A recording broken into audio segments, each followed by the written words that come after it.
Victor had $73,000 saved. 4 years of discipline.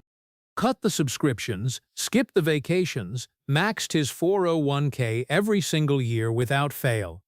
Not a windfall. Not an inheritance. He built it paycheck by paycheck. Then one morning he woke up with chest pain and drove himself to the emergency room. Turned out to be a muscle spasm, stress-related, the doctor said. He was there for 6 hours. They ran an EKG, drew blood, and did a CT scan to rule out a clot. Sent him home with a prescription for anti-inflammatories and a pamphlet on stress management. The bill arrived 3 weeks later. $41,200. His insurance paid $9,800. Victor owed $31,400. 6 hours. A muscle spasm. $31,000. He didn't lose his job. He didn't make a bad investment. He didn't get divorced. He had one bad morning, the kind millions of Americans have every year, and walked out of it with a bill that took him years to crawl out from under. This is not an edge case I'm using to scare you. 100 million Americans are carrying medical debt right now. And if you don't understand how this trap is actually constructed, not just that it exists, but the specific mechanics that work against you, you are one hospital visit away from the same story. Today we're breaking down exactly how medical debt destroys savings, how each piece of this system disadvantages the patient, what most people do that makes it worse, and 4 specific moves you can make right now and after a bill arrives to limit the damage. That 100 million number comes from the 2022 KFF Health System Tracker. And medical debt is the leading cause of personal bankruptcy in the United States, ahead of job loss, ahead of divorce, ahead of bad investments. A health event is the single most likely reason a financially stable person in this country loses everything they built. Here is the number that should stop you. The average unexpected medical bill in America is $1,200. That sounds manageable. Now look at the other side of it. 57% of Americans cannot cover an unexpected $1,000 expense without borrowing money or selling something. So we have a country where the average bill that hits without warning exceeds the financial buffer of the majority of the population. That is not bad luck. That is a structural problem with a specific shape, but the bills that don't just sting, the ones that actually destroy savings, are in a different category. A single hospitalization without surgery averages between $28,000 and $45,000 before insurance adjustments.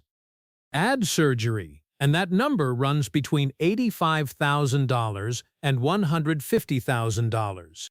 A heart attack with no complications, just the hospitalization, runs about $53,000 at the median. 3 days for pneumonia can easily top $30,000. Now layer insurance on top. Having insurance does not protect you from these bills. It changes which portion you owe. The average deductible for employer-sponsored coverage in 2025 was $1,735 for an individual plan. The average out-of-pocket maximum, the most your plan requires you to pay in a year, was $4,600 for an individual, $9,100 for a family. That sounds like protection. Hit your maximum and you're covered. Here's the problem. That maximum resets every January 1st. If you get a serious diagnosis in October, you hit your out-of-pocket maximum in December, then the calendar flips and the clock starts over.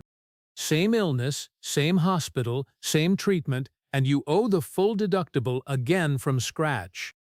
A family plan that maxes out twice in 3 months means $18,200 out of pocket on a single medical situation across 2 calendar years.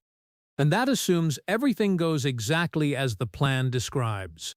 In practice, it rarely does. The reasons why: The actual mechanics that drive bills higher than anyone expects are what most people never understand until they're already inside it. If this is the first time you've actually thought about what a serious medical event would cost you based on your specific plan, you're not behind. Most people have no idea until the bill shows up. But what I'm about to show you in the next chapter is the reason why people who think they're protected end up with bills their insurance should have covered. Subscribe to this channel right now before we go further. If you're saving, investing, building toward retirement, and you don't know how these three billing mechanisms work, you are exposed in a way you probably don't realize. Hit subscribe. 2 seconds. It costs you nothing. 3 specific mechanisms generate the bills nobody sees coming. Most people know none of them in advance. Understanding all three changes what you do before a medical event, not after. The first is out-of-network billing. You schedule a procedure at an in-network hospital. You check. The hospital is in-network, your surgeon is in-network. You follow every step the insurance company tells you to follow. Then the bill arrives, and there are charges from providers you've never heard of, an anesthesiology group, a radiology company, a pathology practice, a hospitalist physician service. You didn't hire them, you didn't choose them. You never signed a contract with them. But they were in the room during your procedure, they are out of network, and they billed at their full listed rates. Your insurer covers out-of-network providers at a fraction of in-network rates. The provider bills the balance to you. This is balance billing. It happened to more than 18% of people with employer-sponsored insurance who were hospitalized in 2023, according to the Peterson KFF Health System Tracker. The No Surprises Act of 2022 addressed this for emergency care, specifically emergency providers generally cannot balance bill you for out-of-network charges in most ER situations. But ground ambulances are still exempt. Many non-emergency facility fees are exempt. And the dispute process the law created between insurers and providers can take months to resolve, during which the bill sits with you. The second mechanism is cost estimation failure. Before a planned procedure, many people do the responsible thing they call the insurance company and ask how much they'll owe. The number they get back is an estimate based on billed charges, not on what the insurer will actually negotiate and pay, and not on what the patient will actually owe after adjustments run. A 2021 study in JAMA Internal Medicine followed patients who got pre-procedure cost estimates from their insurers and tracked their actual bills. The estimates were off by an average of 62%. More than half the time, patients owed more than they were told. Not by a little, by more than half again. If you budgeted $3,000 for a planned surgery and the real bill is $4,860, that $1,860 gap comes out of savings you had allocated to something else. And you find out after the procedure, when you have no options left. The third mechanism is the annual reset problem. Most people treat the out-of-pocket maximum as a safety net. Once you hit it, you're covered. But it resets every January 1st, regardless of whether your medical situation has resolved. Consider someone diagnosed with cancer in October. They start treatment, hit their out-of-pocket maximum in December. January arrives. Same cancer, same hospital, same oncologist, but the calendar year reset means they owe the full deductible again from scratch. A family plan with a $9,100 maximum hit twice in a span of 3 months means $18,200 in a single medical situation. That is not an unusual scenario for anyone managing a serious diagnosis that straddles a year-end. 3 mechanisms: out-of-network charges on providers you never chose, cost estimates that miss by 62%, and an annual reset that turns one illness into 2 separate financial events. These are not accidents. They are features of how the billing system is built. And even knowing all three, most people still don't understand why the bill ultimately costs far more than the number on the page, because the bill is only the beginning of the damage. Here is what a $30,000 medical bill actually costs you. Not $30,000. Say you pull $30,000 from your investment account to pay it. You're 38 years old. That money was in a broad market index fund averaging 8% annual returns. You're planning to retire at 65, 27 years away. $30,000 compounding at 8% for 27 years grows to $218,000. You didn't lose $30,000. You lost $218,000 in future retirement savings. One medical bill, handled at 38, and the true cost is only visible if you run the math forward to when it would have mattered most. Now add the tax hit. If that $30,000 was in a traditional 401k or IRA, withdrawing before age 59.5 triggers a 10% early withdrawal penalty plus ordinary income tax on the full amount. In the 22% bracket, you owe 32 cents on every dollar. To net $30,000 for the hospital, you withdraw about $44,100. Your actual compound, lost the money that would never grow, is closer to $320,000. Most people don't run this math when they're staring at a bill. They just pull from wherever the money is and move on. The damage is real but invisible for 2 decades. There's a second hit layered on top.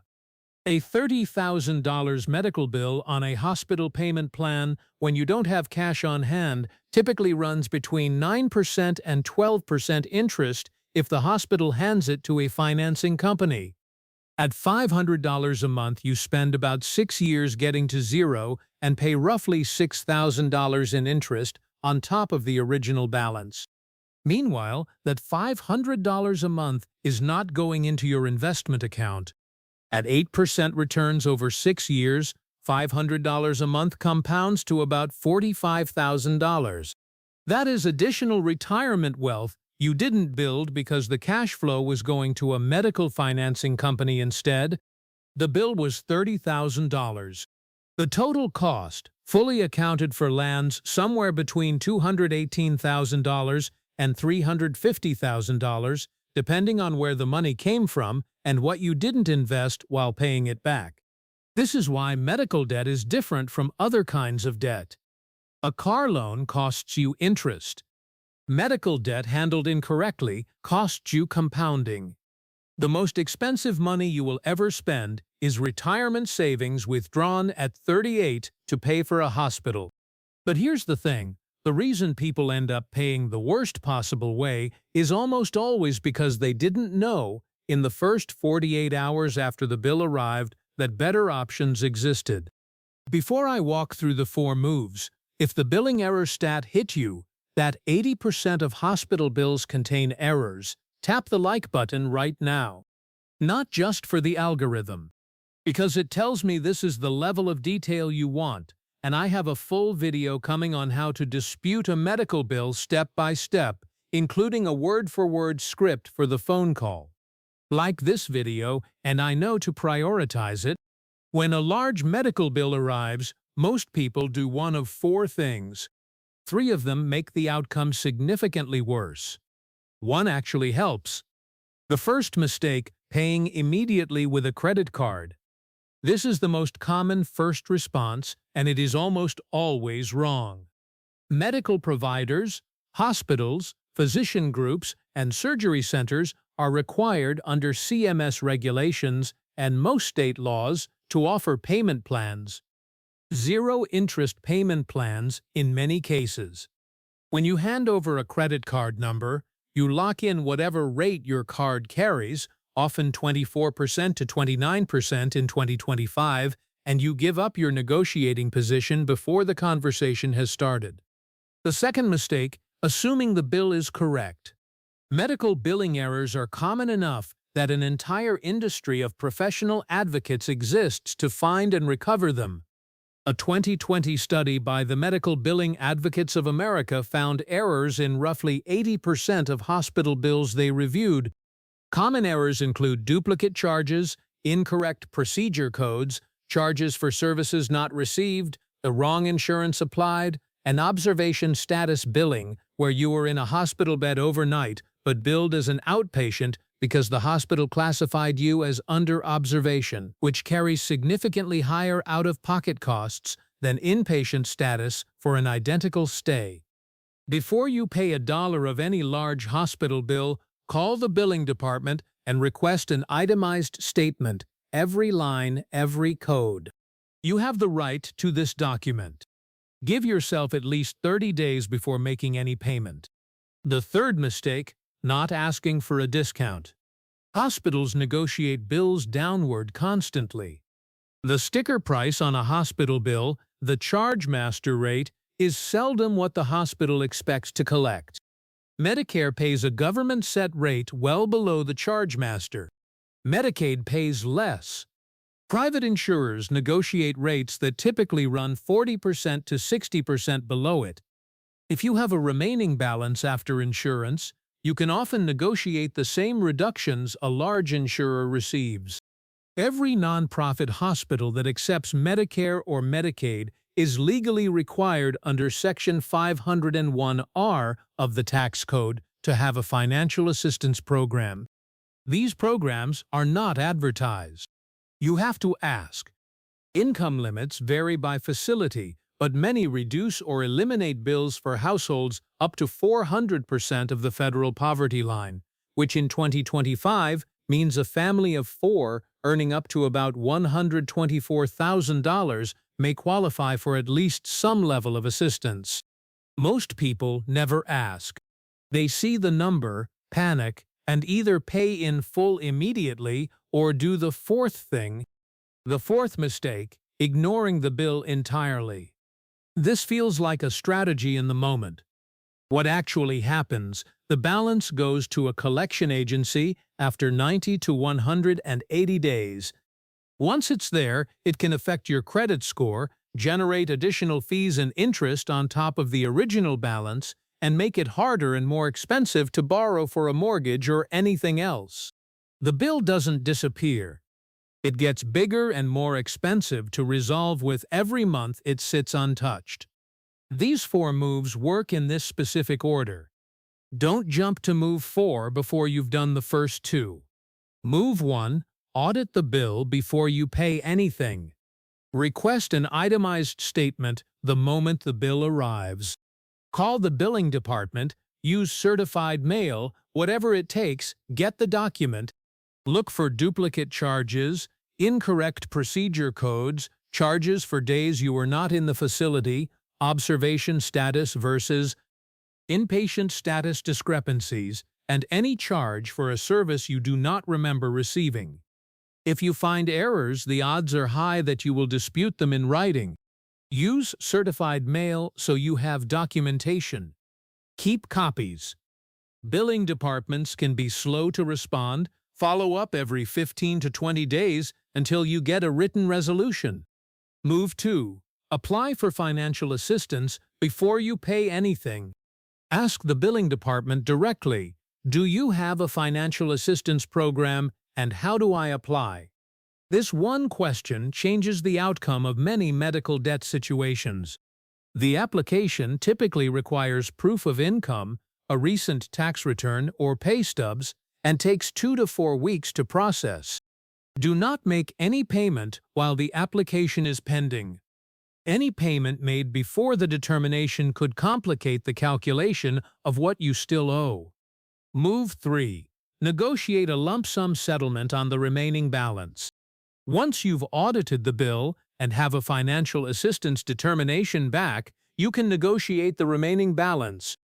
Hospitals and physician billing offices will often accept 40 to 60 cents on the dollar for a one-time cash payment rather than a multi-year plan with default risk. Get any agreement in writing before any money changes hands. Call back and confirm it is documented in their system. A verbal agreement with a billing employee is not enforceable. Move 4. Use the right money in the right order. If you still owe a balance after all of the above, the order in which you access savings matters enormously. Use an HSA first. Health savings account withdrawals for qualified medical expenses are completely tax-free, no income tax, no penalty. This is exactly what HSAs exist for. If you don't have an HSA, use regular after-tax savings next, a checking account, a taxable brokerage account, or cash reserves. No penalties, no tax consequences on principal. If you must access retirement accounts, use Roth IRA contributions before anything else. You can withdraw the amount you contributed to a Roth IRA at any time without penalty or tax because you paid tax on it going in.